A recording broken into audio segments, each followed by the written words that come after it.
The Poppa and the Punkin, a World War II romance told in letters, 1939 to 1946. This memoir is unique among World War II books. It focuses on just one American family whose two sons are serving in the war but not in combat, and whose family on the home front are living with the everyday issues of rationing, inflation, and lowered income, and the more poignant events of marriage, births, and deaths. From Pearl Harbor to VJ Day, all these issues and these and other events produce for this family frustrations, fears, loneliness, joys, and gratitude. It may lead you to some clues to questions you've always had about your own family. To give you an overall feeling of this memoir, we're going to share about 10 letters of my parents' correspondence. My parents, Gene Schubert and Don Dunn, have met working at the Pennsylvania Department of Public Instruction in the spring of 1939.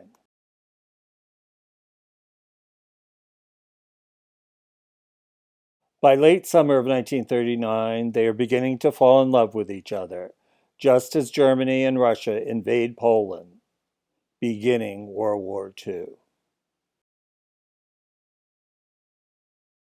They make the decision to spend Christmas 1939 with their own families. Jean in Eastport, Pennsylvania, and Don in New London, Connecticut. Don writes Jean on Christmas night, 1939. This is their first saved letter. December 25th, 1939, New London, Connecticut. Jean, my darling, Christmas night. Beautiful, clear, crisp, cold, brilliant moonlight, and I am missing you like the dickens. We had the tree at 11 this morning, then the folks came for dinner. We were 10. Very gay and a delicious dinner it was, roast turkey and all the fixins. Fanny, the colored girl who's been in faithful service 2 days a week for 30 years, came to cook the buzzard, and she did herself proud. None can cook a turkey like Fanny. Byron and Arlene and Jack came, Mom and Dad, and we 3 boys, Herb, Ned, and me, and of course Dad's sister, Auntie Law, and Grandpa Lonnie made the 10.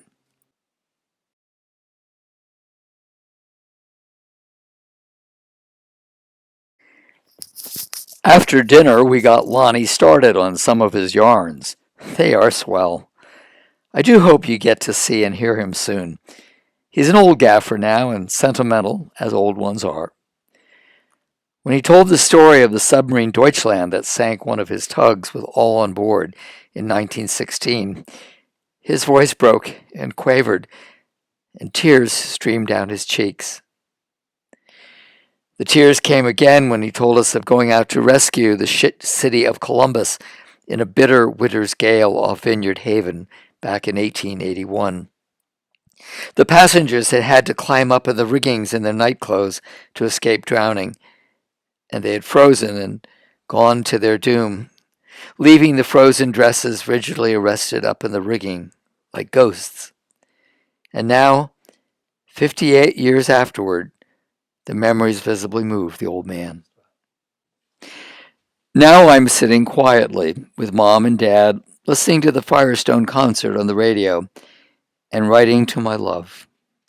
Later, Ned, Jack, Eddie, and I are going to get together for a gab.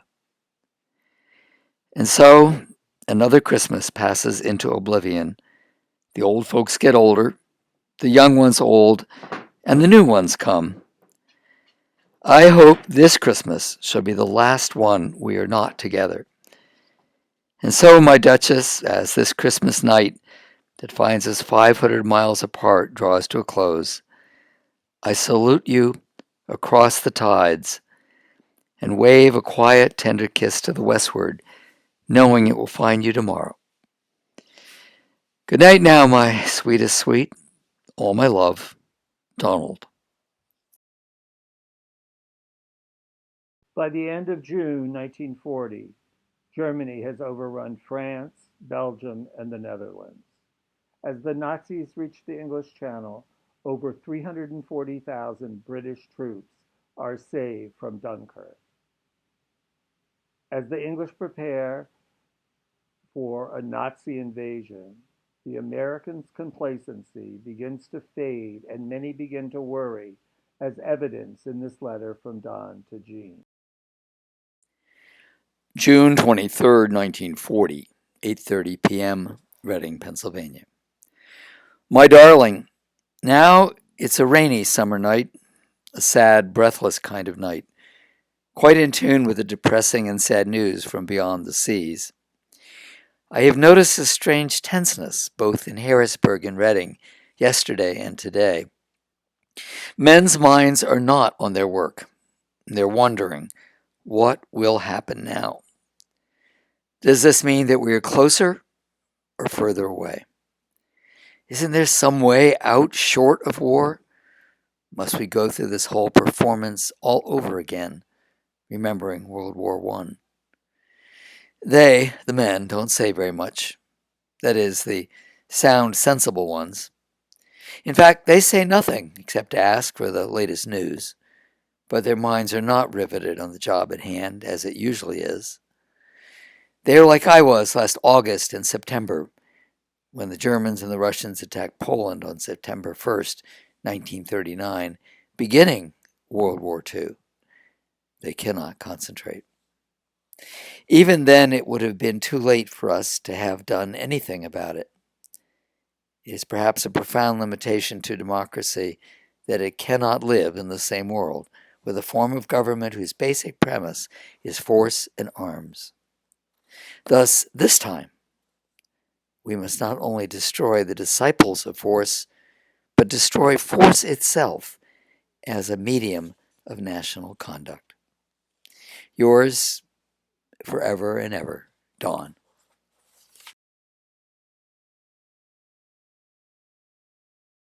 In spite of this uncertainty, Jean and Don are married at a small ceremony on July 12, 1940, in East McKeesport, Pennsylvania.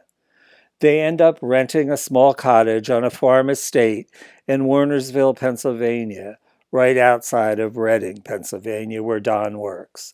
The best description of their first 2 years of marriage is in a letter that Jean writes to Don after she revisits their cottage on the way home from spending the summer in New London in 1945.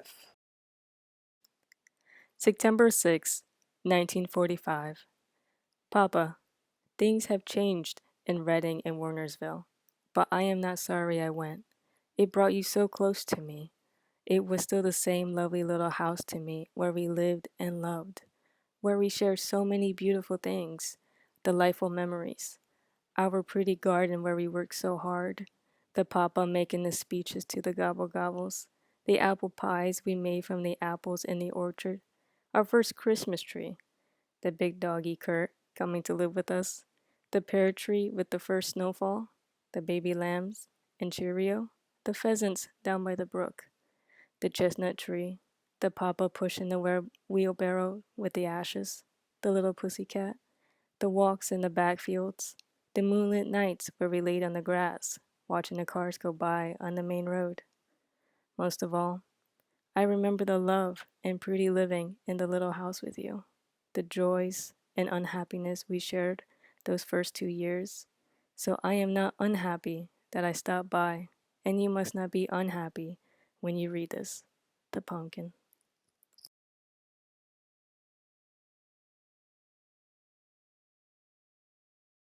This life comes crashing down on December 7th, 1941, with the Japanese attacking Pearl Harbor in Hawaii, killing close to 3,000 people and destroying 1/3 of the Pacific Fleet.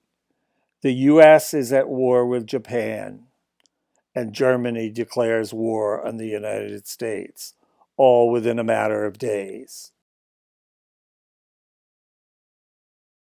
Within months, Don is accepted and attends the Army Air Corps Officers Candidate School in Miami Beach, Florida, separated from Jean, who is still working in Reading, Pennsylvania.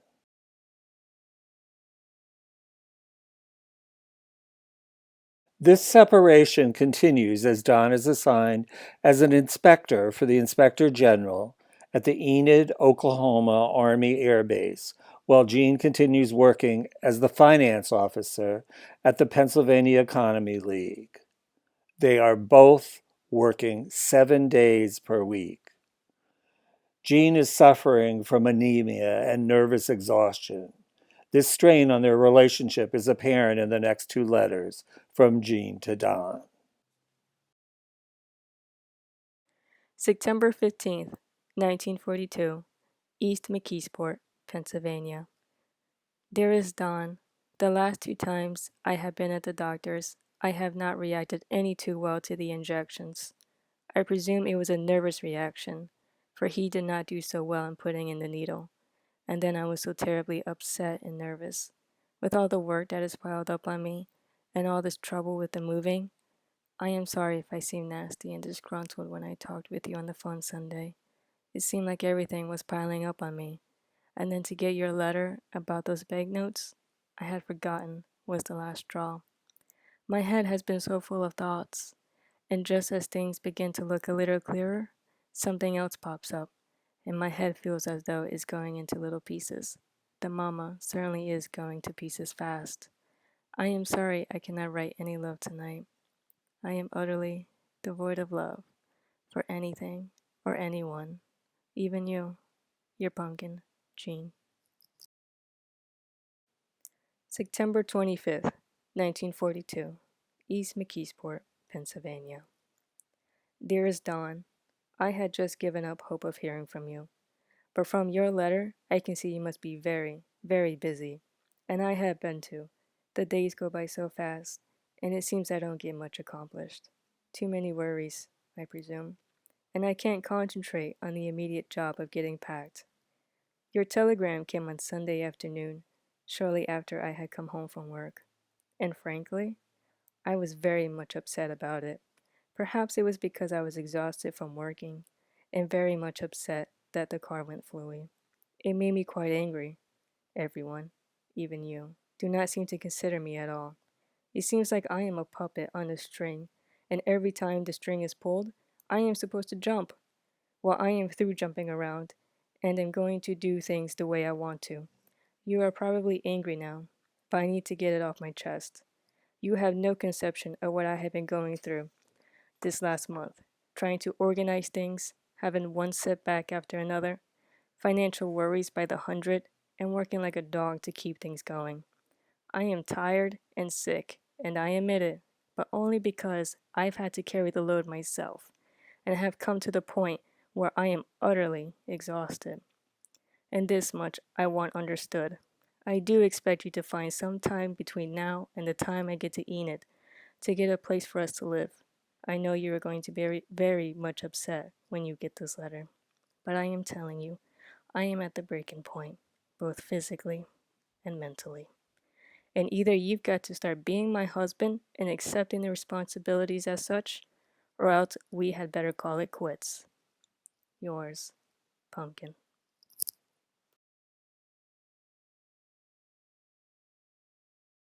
Don is promoted to captain and is transferred to the Garden City Air Force Base in December. Jean meets him there in December 1942. After almost 1 year of separation, illness, and overwork, they spend all of 1943 and 1944 in Garden City, Kansas. Jean and Don come to like this small city in southern Kansas. Jean stays in good health and gets involved in the social life of the base. They make lifelong friendships with other Army Air Force couples who are facing the same kind of lives as theirs. Don is working incredibly hard, but having been in his job for over a year, he feels like he is the respect of his commanding officers. During these years, 1943 and 44, They also get a chance to completely relax. Each year, they are given a 3-week leave. And in both years, they travel by train to New London to visit with Don's family and spend a lot of time at Ocean Beach. This will be the last time they see Don's dad, Herb, alert and active.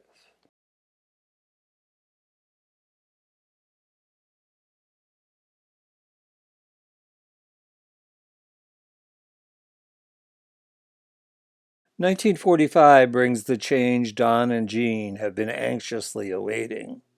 After being promoted to major, um, Jean and Don moved for 3 months to Waco, Texas.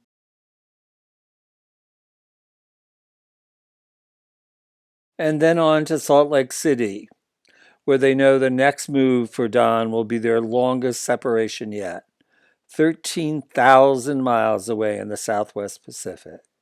Jean's first letter to Don comes from the Hotel Utah before he sails from California. Hotel Utah, March 23rd, 1945. My loveliest sweetheart, what a beautiful 3 hours this has been. Somehow I could send you off tonight without a tear, but this morning was miserable. How lucky we are to have had these extra hours of being together. Kisses, hugs, and love. So beautiful, so glorious, that I can still feel the tenderness of your embrace, the first touch of you when we became a single oneness, and the glorious entrancing moment when it starts and the wheels submerge into a blinding ray of light, the most beautiful of all, when I see the love in your eyes and feel the warmth of my dearest one's satisfaction. The little moments of this memory, your call, the rejoicing in your heart as I held you when you first came in, our love, and finally, watching as you walked down the street and the last goodbye wave before you rounded the corner and were out of sight. God bless you and keep you safe from me. Your Pumpkin. While Don sails west, Jean takes the train east, picks up her car in Wichita, and drives to Chicago to meet her mother at her aunt and uncle's home. One of her first letters from Chicago shares a momentous event for all Americans. April 13th, 1945. Chicago. Darling, it was such a pleasant day with good news, until the first shocking news came over the radio at 5:10 p.m. How many millions like us were stunned with the news that our leader, President Roosevelt, had passed away. Unashamedly, I wept only. Many hearts are heavy tonight. Even I, who never knew him, feel such a tremendous loss. The one man in who we believed, who we placed our trust to bring us through this chaos, no longer is here. What is to happen now? There is no doubt in my mind that the Allies will go on to win victory. But after that, what? What man have we to see that peace has really been achieved? So many thoughts, so many questions are in the minds of everyone tonight. Only time will tell the story, but somehow you and I, along with others, will go on and do our part to see that peace and freedom do prevail throughout the world once this war has been won. In our hearts, there is a conviction that the little people like you and me are the ones to carry on his crusade for world peace. Love, Pumpkin. Don arrives at a reassignment camp near Manila in the Philippines on May 2nd, 1945. He does not know where he will be assigned or how long he will be in the Pacific.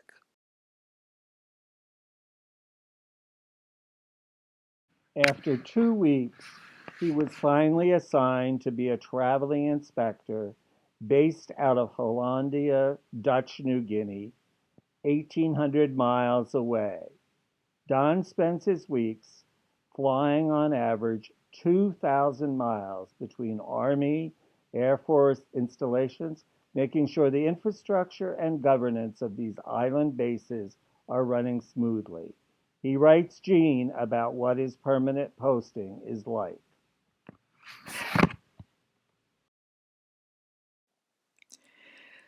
May 14th, 1945. Darling, my beloved, I am the happy one tonight. We arrived safely at our new station, almost 1,800 miles from the Philippines, back in the Southwest Pacific. It was arduous. No food from Saturday a.m. to Monday noon. When we arrived, we were sorry-looking soldiers, but so happy to be situated at a place where I belong. I can begin to build an entity and not be a transient. We've had 2 good meals already. We have a nice officers' club with Cokes, 24 cans of beer a month, and 4 cartons of cigarettes a month.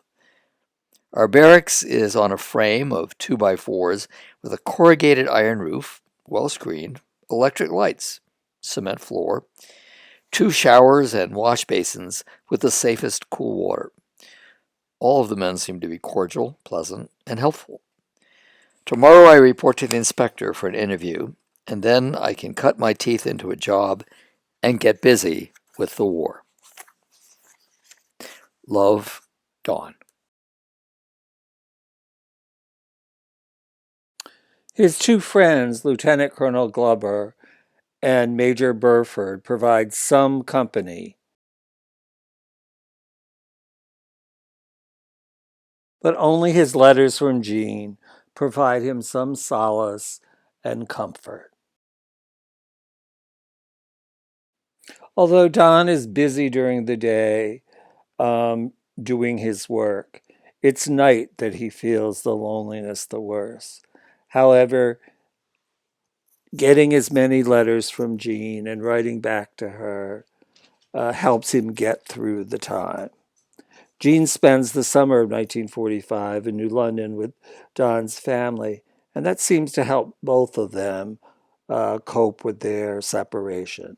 The next 2 letters, written almost on the same date, reflect how the loneliness and separation are impacting them. May 25th, 1945. Darling, how I miss you tonight. I want to crawl into our pretty bed and snuggle with my papa and make with a pretty love. My sleep is so restless, somehow. I miss the security and the calmness that come having you close beside me, and I pitch and toss as I have never done before. Love, Punkin. May 24th, 1945. Darling, this evening, the cold shock of the reality of our separation came over me. I remember that long, dull train ride to Miami and Miami Beach, the 8 weeks of hayfoot, strawfoot, and the 4th of July when the lovely one came down to see me, our wonderful week together. Separation on our anniversary at Jacksonville. When this is over, pray God, let us never be separated for over 24 hours again. 3 long years in the Army, and now look, 10,000 miles apart, half a world away. I'm sad tonight on this, my Army birthday. Rather than something to look forward to, there is infinitesimal recompense for this being without you and civilization. Damn the old Japs anyway, why don't they up and quit? I've been reading the May 24th issue of Time magazine that I mentioned, described VE Day. How cheated I felt. The great gratitude and thankfulness, celebration, the exultation at the victory were stolen from me as I sat for the days in question, sweating and rotting away on a cot in an oven-like tent in the Philippines. Completely apart and out of this world. We did not even know what was going on. A historic moment that the world will long remember passed by, out of sight, down the other side of the hill. That hill that is the curvature of the broad Pacific. Now, reading about it, it seems such an ineffectual anticlimax. Here was a moment that years were pointed toward, and it slipped through my hand like sand. There'll be another V Day soon, a VJ Day, and maybe we over here in the Forgotten Theater will have our exaltation and experience the joy of attaining the mission. People are funny here, as a sad, hangdog, depressed quality, a forlorn expression of having been forgotten in most of the older hands. It makes the new ones of us lose our eagerness and our buoyancy. We become self-conscious at any display of our own autonomy, aggressiveness, and vitality. Love. Oh. You can't say.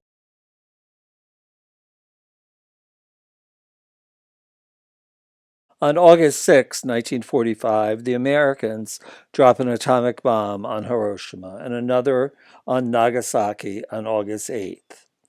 Jean describes her feelings about the possible end of the war and the use of atomic weapons in this next letter. August 10th, 1945, 9 p.m. My dearest sweetheart, this has been a difficult day, a day of waiting, listening, and hoping, a day of praying that the enemy is offering to surrender completely and in good faith, that we as the Allies will accept this surrender. We have been glued to the radio all day long. The people are not jubilant, they are tense. The first impact of the offer of surrender left them breathless with its suddenness, but now they are grim, determined, and analytical. Too much has been happening this week. The bombings, Russia's entry into the Pacific War, and now the Japanese offer of surrender. How can the human mind stand up against such swift developments? What will be the result if peace does not come within the next few hours or days? How I have tortured myself mentally, and what we have done. The atomic bomb. Yes, it still bothers me. But maybe if the war is ended by its use, it will have been a good thing. Maybe it was God's intention to give us this way to stop war. Yours, Pumpkin. The Japanese and the Americans meet in Manila to agree on the terms of surrender. Dunn describes to Jean his reaction to the signing of the peace treaty in Tokyo in the next letter. September 2nd, 1945. My dearly beloved, the day! 6 years less 1 day since I sat in Mrs. Flanagan's boarding house in Harrisburg at 5:30 a.m. and heard Mr. Chamberlain say, "We are now at war with Germany." And I was falling in love with you. There were tears because I felt we would be at war in a matter of months, and all thoughts of love and marriage to my Punkin would be swallowed in the swift turn of events. But it was not to be.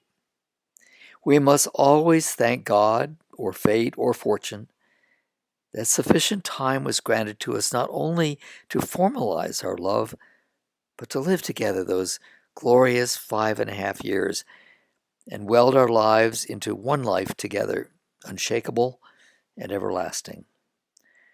What 6 years it has been! What a metamorphosis has the world undergone, and our lives and personalities with it. In but a moment, the first shortwave broadcast will start to come in from Tokyo that the old era is over, that the brave new world has begun. What a wonderful thing it will be for us, the Punkin and the Poppa, to join hands together forever and take our place in some small way to bring peace to our world. We heard the description of the signing. Mr. President, General Mack, and Admiral Nimitz. It was very moving. We were gathered around Welling's radio, and both Westerbrook and I broke out a bottle of whiskey. So we poured drinks of straight whiskey all around for about 5 of us and waited until MacArthur signed. As the broadcasters spelled out DOUGLAS, we struck glasses and it was over. Love, Don. World War II may have been over, but Don and Jean both had to endure another 7 months of separation and loneliness. But it is all forgotten when Don writes his last letter from the Pacific on March 13th, 1946. Howard Newland, his replacement, sends this telegram to Jean to let her know of Don's arrival back in the United States. March 13th, 1946. My wonderful darling. This is the last communique from Pacific Theater from your Poppa. I shall add to it from time to time until we actually leave. The hold baggage is all stenciled and bonded, and I'm now waiting for a vehicle to take it over to the depot.